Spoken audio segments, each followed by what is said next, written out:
Hello Kanchana గారు. Hello ma'am. So first of all hearty congratulations SBI పీఓకి select అయినందుకు.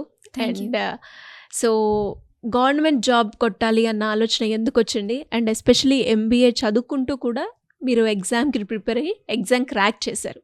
ఎలా ఉంది, ఎలా జరిగింది ఈ జర్నీ అంతా? So actually first of all government జాబ్కి రాయాలి అనేది నాకు చిన్నప్పటి నుంచి ఉన్నదే. సో మా ఫ్యామిలీ మొత్తం అంతా లైక్ ఫాదర్ వచ్చేసి ఫార్మర్, మదర్ వచ్చేసి హోమ్ మేకర్. ఇంకా నేను అన్నయ్య చిన్నప్పటి నుంచి స్టడీస్లో ఎప్పుడూ టాప్గానే ఉండేవాళ్ళం.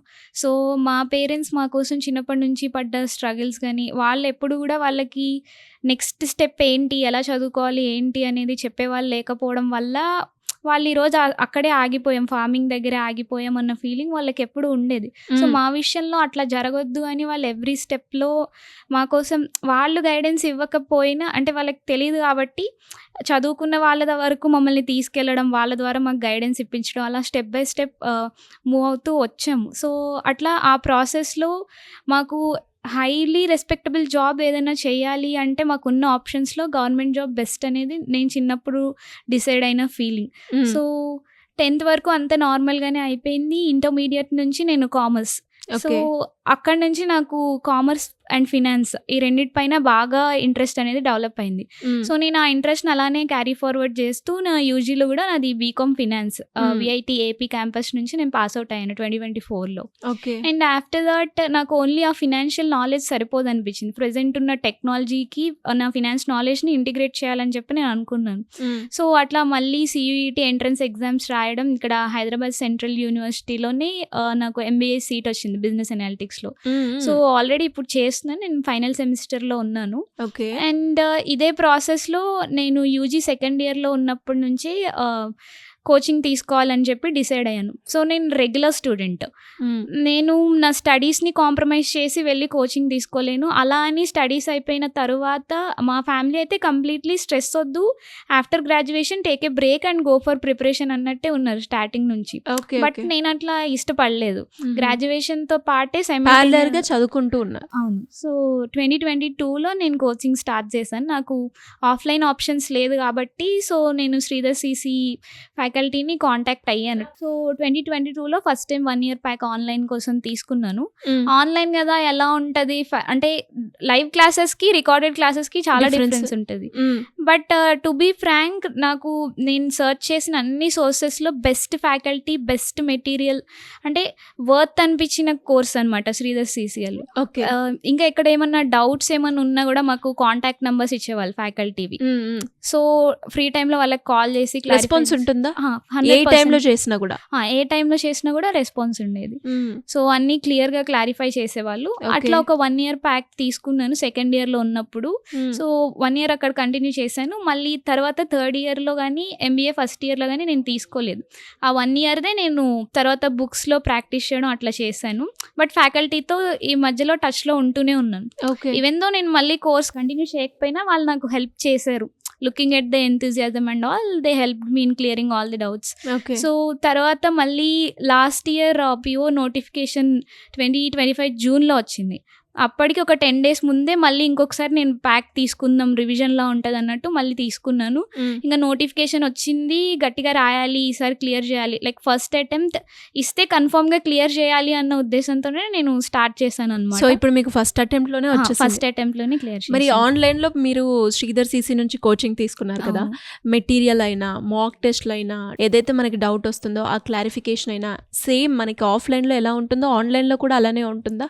నాకు అసలు అది ఆన్లైన్ కోచింగ్ ఆఫ్లైన్కి దానికి వేరియేషన్ ఉంది అన్న ఫీలింగే రాలేదు. క్లాసెస్ ఈవెన్ దో రికార్డెడ్ అయినా కూడా మనకి ఆఫ్లైన్లో ఎంత యాక్యురసీ ఉంటుందో ఆన్లైన్లో అంత యాక్యురసీ ఉంది.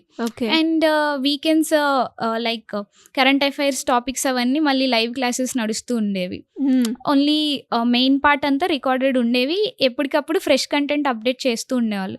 ఎందుకంటే నేను 2022లో తీసుకున్నప్పుడు ఉన్న కంటెంట్కి మొన్న రీసెంట్గా 2025లో తీసుకున్న కంటెంట్కి కొన్ని మోడిఫికేషన్స్ చేశారు. లైక్ షార్ట్ కట్స్ యాడ్ చేయడం కానీ, టైం ఫ్రేమ్ తగ్గించి మాకు ప్రాక్టీస్ టైం పెంచడం కానీ నైస్. అట్లా పెంచారనమాట. ఓకే. అంటే ఇప్పుడు ఏదైతే మీరు ఎగ్జామ్ క్వాలిఫై అయ్యారో దానికి సంబంధించి ఇంటర్వ్యూకి కూడా వెళ్ళే ప్రాసెస్కి శ్రీధర్ సీసీ ఆ ఇంటర్వ్యూ సెషన్కి సంబంధించి స్పెషల్ క్లాసెస్ కూడా కండక్ట్ చేస్తుంది అని విన్నాం, నిజమేనా? అవును. సో అది ఆన్లైన్లో కూడా మనకి అవైలబుల్ ఉంటుందా?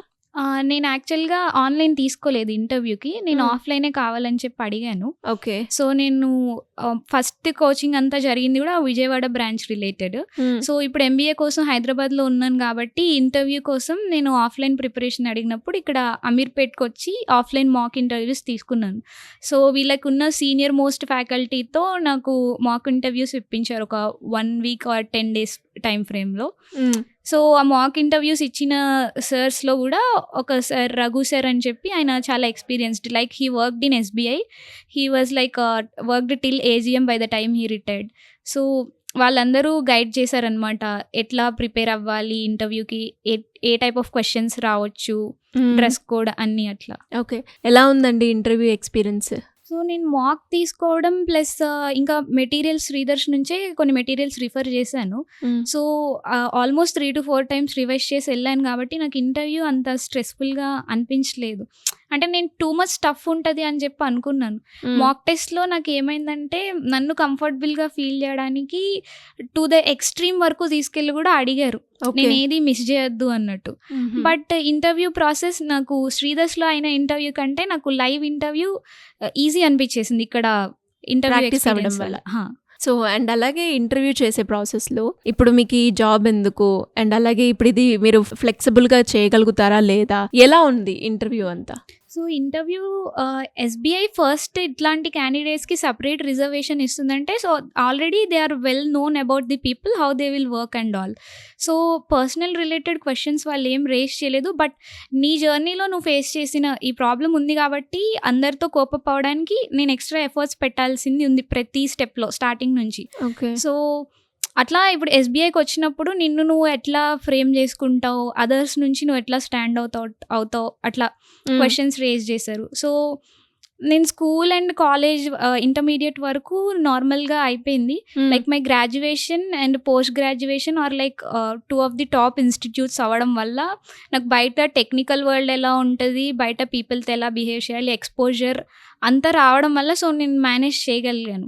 Like I'm up to date with the technologies which I should use in the banking industry and to overcome my disability what and all I should know, I have explained them clearly. Okay.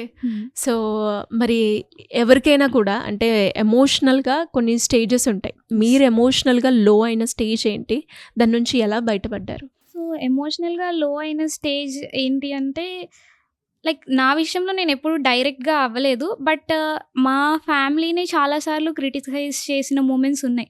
చిన్నప్పటి నుంచి కూడా ఎట్లా అంటే మా family entire ఫ్యామిలీలో I'm the only kid who is having this kind of disability issues. So చాలాసార్లు మా mummy డాడీని వాళ్ళు క్రిటిసైజ్ చేసిన విషయం ఏంటంటే, లైక్ వాళ్ళకి మ్యారేజ్ అయిన ఫస్ట్ ఇయర్కి మా అన్నయ్య పుట్టాడు, he is completely fine.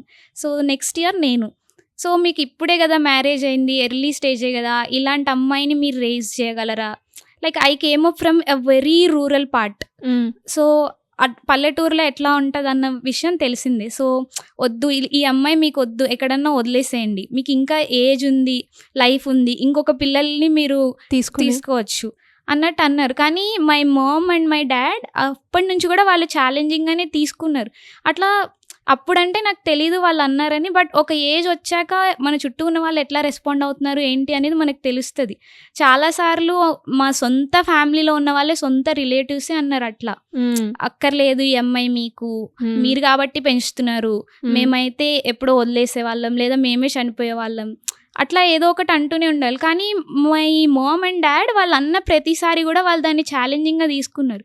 Like ఎక్కడ కూడా వాళ్ళు రాజీ పడలేదు, టాప్ ఇన్స్టిట్యూషన్స్లోనే చదివించారు, best food, best dressing, everything వాళ్ళు ప్రొవైడ్ చేశారనమాట. ఎక్కడ కూడా ఆ లోటు అనేది తెలియకుండా వాళ్ళు పెంచారు. మనకి తెలియకూడదు అని చెప్పి వాళ్ళు బయటకు చెప్పరు, కానీ ఒక ఏజ్ వచ్చిన తర్వాత మనకి వాళ్ళ ఫీలింగ్స్ అర్థమైపోతాయి వాళ్ళకి చెప్పకుండా. సో నేను కూడా నా వల్ల వీళ్ళు మాటలు పడుతున్నారు అన్న విషయం దానికోసం నేను బాధపడుతున్నాను అనేది వాళ్ళకి తెలియకుండానే మెయింటైన్ చేశాను ఇన్ని ఇయర్స్లో. సో వాళ్ళు అన్న ప్రతిసారి నేను ఒకటే డిసైడ్ అయ్యాను, I have to prove my self, I have to stand out of each and every kid who is in my family అన్నట్టు నేను డిసైడ్ అయ్యాను. సో అట్లా నేను డిసైడ్ అయ్యింది. మా ఫ్యామిలీలో ఇప్పుడు వరకు మా జనరేషన్లో ఎవరు లేరు గవర్నమెంట్ ఎంప్లాయీ, స్టేట్లో కానీ సెంట్రల్లో కానీ ఎవరు లేరు. So I'm the first kid of my generation who has got into central government employment. Super అండి, and you are true inspiration, no doubt. And especially చాలామంది కూడా అంటే ఫైనాన్షియల్ పరంగా అండ్ ఇలాంటి క్రిటిసైజింగ్ ఇవన్నీ కూడా వస్తూ ఉంటాయి. మరి దాని నుంచి ఎలా బయటపడ్డారు మీరు? ఎప్పుడైనా నాకు ఎమోషనల్గా వీక్ అనిపించిన ఫైనాన్షియల్ వీక్నెసెస్ కొన్నిసార్లు వచ్చాయి, బట్ ఎప్పుడు మా ఫాదర్ అవి నాకు కానీ మా అన్నయ్యకి కానీ తెలియకుండానే పెంచారు. లైక్ తెలిస్తే వీళ్ళు వీక్ అయిపోతారు చదువులో కానీ వేరే వేరే అయినా కాంప్రమైజ్ అయిపోతారు అని చెప్పి మాకు ఎప్పుడు ఆ ఫైనాన్షియల్గా స్ట్రెస్ ఉన్న విషయం మాకు ఎప్పుడు తెలియకుండానే పెంచారు. ఈవెన్ టుడే ఉన్నా లేకపోయినా మమ్మల్ని హ్యాపీగానే చూసుకుంటారు, అడిగింది ఏదైనా కాదనకుండా. బట్ అది మాకు అవసరం ఉంటేనే తీసుకొచ్చి ఇస్తారు, అడిగాం కదా అని ఏది పడితే అది తెచ్చి ఇవ్వరు. అండ్ ఇంకా ఎమోషనల్ సపోర్ట్కి వచ్చేసరికి నేను ఎక్కువ ప్రేయర్లో ఇన్వాల్వ్ అవుతాను. కొన్నిసార్లు నాకు లో అనిపించిన సొసైటీ అనే మాటల నుంచి లైక్ 24 ఇయర్స్లో నేను ఎప్పుడూ ఈ ప్రాబ్లం గురించి బాధపడలేదు అని అయితే చెప్పను, సిచ్యువేషన్స్ ఉన్నాయి. సో ఎమోషనల్ వీక్ అనిపించిన ప్రతిసారి నేను ఎంత క్రౌడ్లో ఉన్నా కూడా సైడ్కి వచ్చేస్తాను, ప్రేయర్ చేసుకుంటాను, లేదా యూట్యూబ్లో ఏమైనా షార్ట్ మెసేజెస్ పెట్టుకుని అట్లా వింటూ ఉంటాను. అట్లా డైవర్ట్ అయిపోతాను. అక్కడ అట్లా స్పిరిచువల్గా ఎమోషనల్ సపోర్ట్ నేను ఎక్కువ తీసుకుంటాను. Okay. So and especially exam రాసే ప్రాసెస్లో మనకి చాలా తక్కువ టైం ఉంటుంది. కాంపిటేటివ్ ఎగ్జామ్, అక్యురసీ మెయింటైన్ చేయాలి, టైం మేనేజ్ చేసుకోవాలి. ఇవన్నీ ఎలా బ్యాలెన్స్ చేశారు మీరు? నేను మాక్ టెస్ట్ ఎక్కువ తీసుకునేదాన్ని. లైక్ ఒక పర్టికులర్ పర్సన్ని నేను స్క్రైబ్గా డిసైడ్ అయ్యాను. She is my brother's friend అనమాట. సో తనకి ఫ్రీ టైం ఉన్నప్పుడు లైక్ వీకెండ్స్ అట్లా మేము మాక్ ఇంటర్వ్యూస్ ట్రై చేసేవాళ్ళం. ఓకే. సో ఎప్పుడైతే నా స్పీడ్ని తను కూడా క్యాచ్ చేయగలుగుతుంది, we're able to go for an attempt which will be cleared అన్న కాన్ఫిడెన్స్ వచ్చిందో అప్పుడే మేము స్టెప్ తీసుకుని ఇయర్ రాయడం అనేది జరిగింది. ఓకే. అండ్ అలాగే ఒకవైపు చదువుకుంటూ ఇంకొక వైపు ఎగ్జామ్కి ప్రిపేర్ అవుతూ జాబ్ అయితే క్రాక్ చేశారు.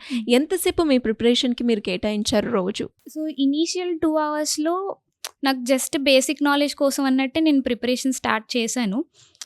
సో ఇనీషియల్గా 2-3 అవర్స్ మాత్రమే నేను ప్రిపేర్ అయ్యేదాన్ని. లైక్ 22 to 24 వరకు కూడా 2-3 అవర్సే స్పెండ్ చేసేదాన్ని. సో లైక్ 24 నుంచి నాకు మొన్న నవంబర్ 24కి అయిపోయింది ఇంటర్వ్యూ.